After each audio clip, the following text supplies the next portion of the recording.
Objectif 8e de finale pour l'équipe de France de handball après leur rude combat face à l'Égypte dimanche.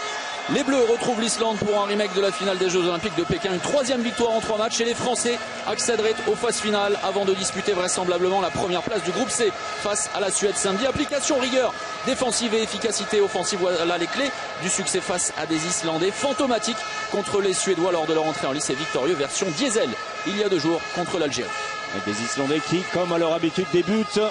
Et on a bien trouvé Michael Guigou qui n'obtient que le 9 mètres. Que ce soit en attaque ou en défense, comme vous l'avez vu sur cette action, cette tentative de pénétration dans l'intervalle externe. Nicolas Karabatic en force qui ouvre la marque. Nicolas Karabatic, bon, on le dit, on le répète, qui a été assez exceptionnel lors des 2 premières parties.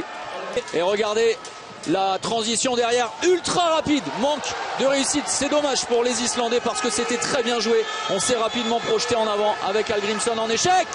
Et derrière, Nicolas Karabatic pour donner le premier avantage à l'équipe de France dans cette rencontre. Les Islandais qui savent s'expatrier, que ce soit les joueurs, les entraîneurs, on les retrouve absolument partout.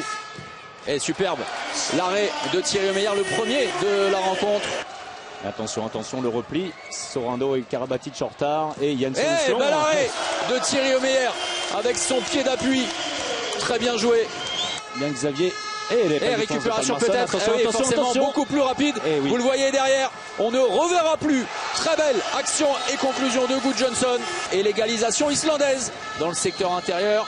Et le mauvais bloc de Cédric Sorando. Le ballon sera rendu aux Islandais qui vont avoir une nouvelle occasion de repasser en tête. Regardez comme on joue rapidement. C'est magnifique, vraiment magnifique. Lors du tout début de la rencontre, avec quelques petites imprécisions, des problèmes d'ajustement.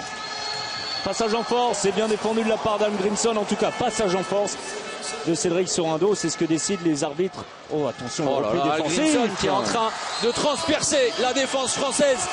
Et le plus gros avantage en faveur de l'Islande dans cette rencontre qui mène 9-7. Conséquence. Oh, la perte de balle de Michael Guigou, ça n'arrive. Perd cette balle et jamais. Regardez, attention.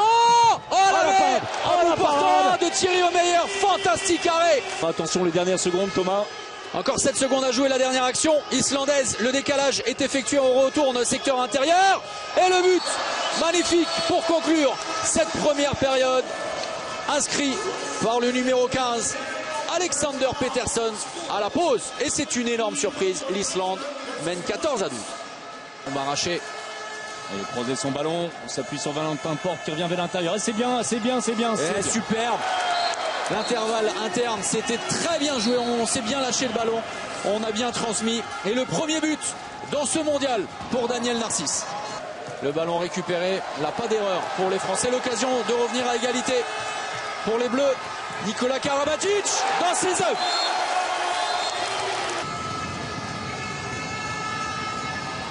Narcisse. Allez, il y a la place.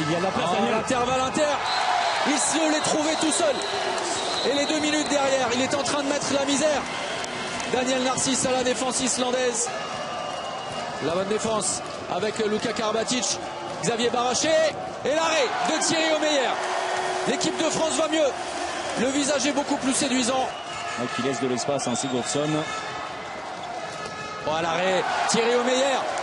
Formidable. Dans cette 2e période, dans cette rencontre, tout simplement. Il est excellent. 14e arrêt. 40% d'arrêt dans cette rencontre pour celui qui est en train de tenir la Maison Bleue en défense. Narcisse Karabatic. Et bien voilà, plus de 35 minutes à courir après le score. Et l'équipe de France à nouveau devant. Incroyable décision des arbitres portugais. C'est un sketch. Alors sincèrement, je veux bien être taxé de chauvinisme, mais alors il y a des limites. Sérieusement. Alors le fait, c'est que Nicolas est exclu pour 2 minutes. C'est un carton rouge. C'est un carton rouge, on vous l'avait dit. Surtout ne pas encaisser de but parce que le dernier ballon va être entre les mains des Islandais. Au mieux, l'équipe de France fera match nul face à l'Islande. La possibilité peut-être. Et non, c'est terminé. On va en rester là. Magnifique rencontre. Quelle prestation de la part des Islandais.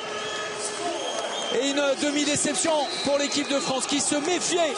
C'était les mots de Claude Onesta, de l'adversaire qui les avait rendus champions olympiques à Pékin en 2008. Score final 26 partout et une fin de match irrespirable.